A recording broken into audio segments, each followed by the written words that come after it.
questions? You shouldn't have here absolute value of bn though. No, I don't. Not absolute value of bn. With absolute value is not true. With absolute value of bn is not true? I think it's still true. This is 1 minus bn to 1 over n. You can sum this up, this is the one formula. Absolute value? I think it's still without absolute value. But even with the absolute value, I think it would still work. If bn is going to 0,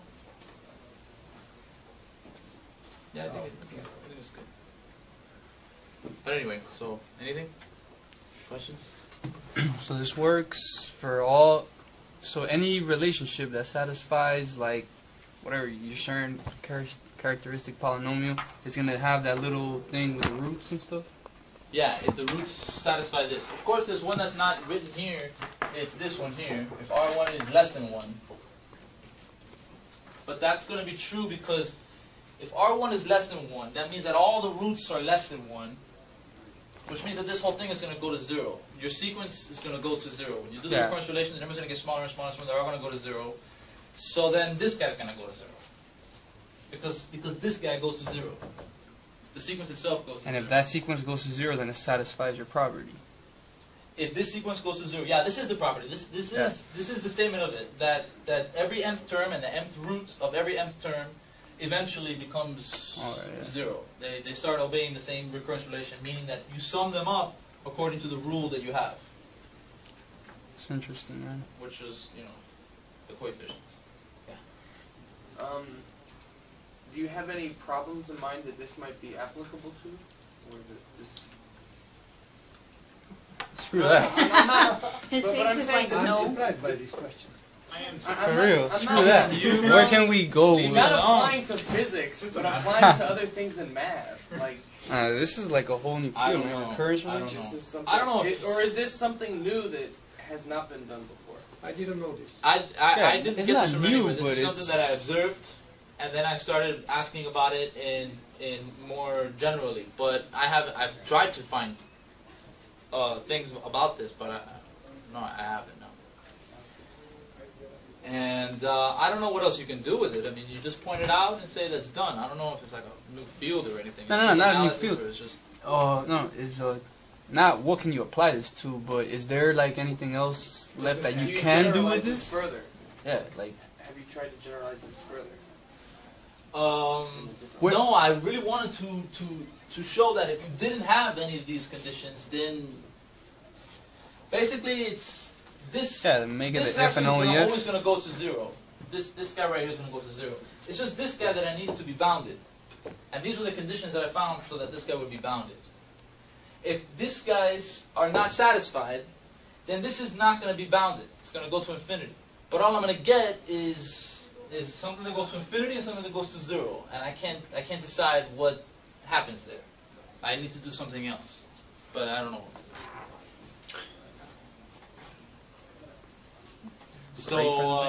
So that's it. I mean, if you have any suggestions, I mean, it's something that I would like to get closure on, absolutely, but I couldn't figure it out.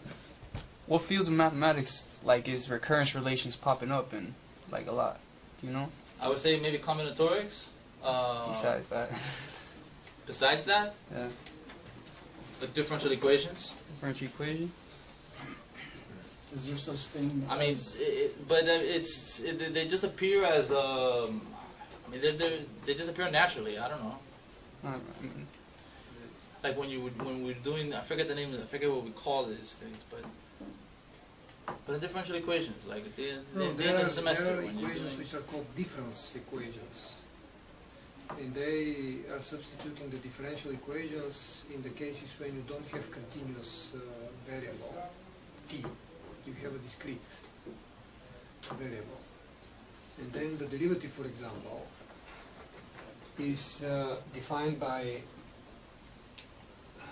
f of n plus 1 minus f of n divided by 1, because there is nothing smaller than 1. You get the limit of these can get closer and closer, and the closest is this. The second derivative can be expressed, I think, as f of n plus 1 minus 2f of n minus f of n minus or plus divided by 2 or something like this. There is a general theory about that. And if you want to solve difference equations instead of differential equations, for example, if you want to solve f prime equals f in terms of difference equations, you replace f prime by this, and f is f. And then you get a recurrence relation. So they appear naturally when you want to approximately solve. For example, in quantum mechanics, we know that the variables are not continuous. You need to get down to some discrete Have you considered counterparts of them. a system of recurrence relations? Yeah, you can, but yeah, you can always. No. Like more than like several recurrence relations at once. Yeah, I'm fine. No. What it is interesting is that just these choice of coefficients, just how you define your relation is gonna determine what the roots are, because the characteristic polynomial is just depending only on these coefficients, not your initial conditions. So if the characteristic polynomial fits there, there's not a single initial condition that you can choose that'll make this not true. It'll work for whatever numbers you decide to start with. So again, I can start with any numbers in the Fibonacci sequence, you know, and adding them up, or excuse me, start up with any two numbers and add them to get the number. Do a Fibonacci type sequence with them, or do with this, take every 2 minus 1, like for instance, just write one. Say 2 and 4.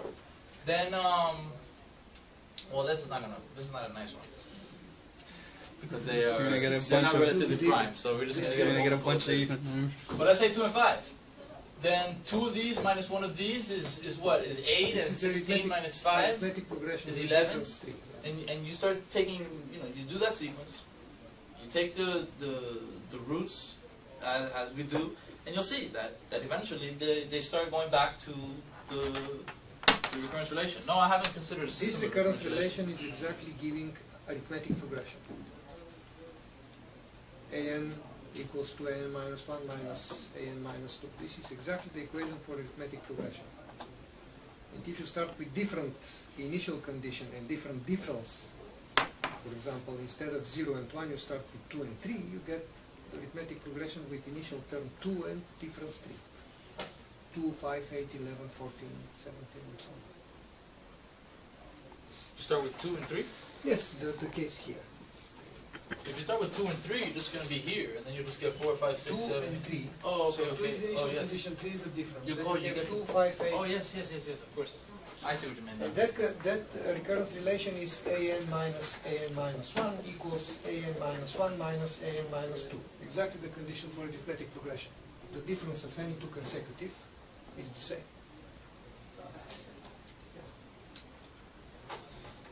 You get different arithmetic progressions this way. Whoa. Why did you say equal? Because this is your Difference relation. is always equal. Yeah, The difference is always an equal. minus 1 Oh, is yeah, so yeah. Yes. So what might this say about arithmetic progressions? Cool. What? These results. Well, he found that if he starts jumping through the sequence this way, it is almost the same arithmetic progression. The roots form. Yes. If you start with Fibonacci numbers and you start jumping, choosing in a special way the numbers and roots of them, then you get almost Fibonacci sequence. It's a very interesting property. I myself was not aware of it. And when Adam came to it was student seminar, I believe, and you asked me if I knew something. Yeah, he's I actually was surprised. he's actually the first person I told. You were in the room there too. Yeah, you were there Like a too. year or so ago. And all of a sudden I realized that actually he's seeing numbers. I mean, he's not just playing with them.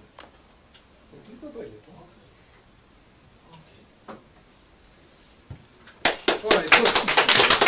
Great job, man. Next week we will have Doug doing a physics talk. Very good. On what? I don't remember.